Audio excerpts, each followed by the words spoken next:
jeopardy. Synthetic fuels for 500. Eric. What? Ah, great. Taylor. Could be used for food. That's a huge problem, right? Corn prices have quadrupled. But even more importantly than that,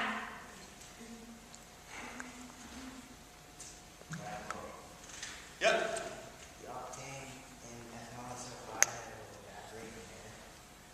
Well, it's actually about the same. It's actually probably a little less volatile than gasoline.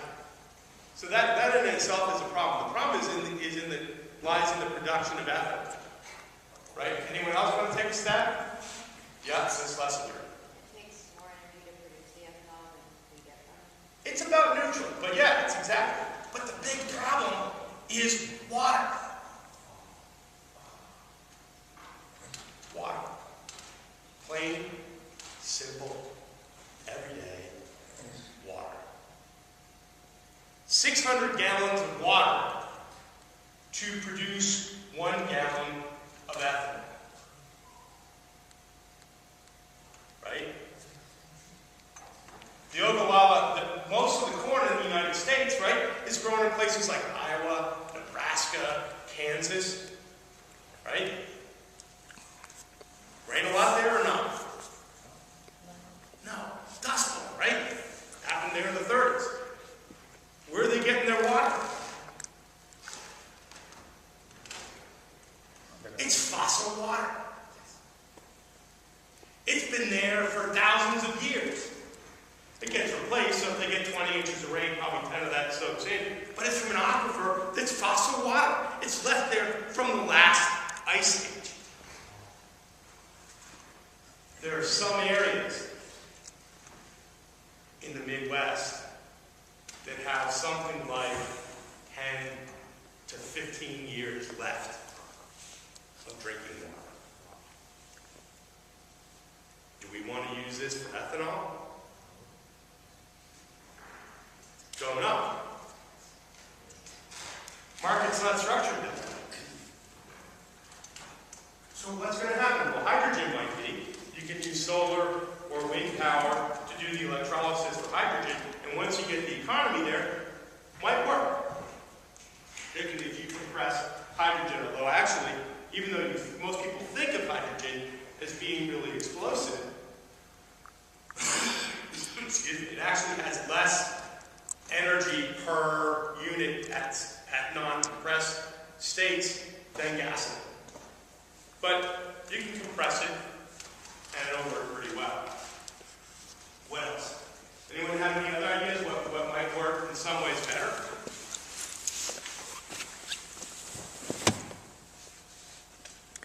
Mike? What about like using electricity from like tidal power or? Yeah, tidal power work. Problem with, and that might be great for generating, like if you live in New England. New England's got a really high tidal range. If you go up into the Canadian Maritimes, even bigger. If you go up to the very tip of the Bay of Fundy, tidal ranges are 60 feet. That's about as high as the staircase on the to get to the 3rd floor of water. Just to put that in perspective. So that's great. The problem is, how are you going to run your car? So it might be great for powering my house, right? Maybe I'll switch to electric heat instead of natural gas, although natural gas is a pretty good and pretty renewable carbon, potentially somewhat carbon neutral fuel. Tidal power works. What else? Yeah? Some hybrid cars that use kinetic energy to Capture more of the energy. In fact, for cars, you know, Mr. Osborne talked a lot about the central computer unit in the car. That's going to become even more critical to optimize the engine performance to get fuel power. Diesel is going to be the future, I think, in some ways. Because you can build cars already that get 50 miles a gallon using diesel. But what else? What else can you do? Because you need really the most effective way to get a car to run is with liquid fuel.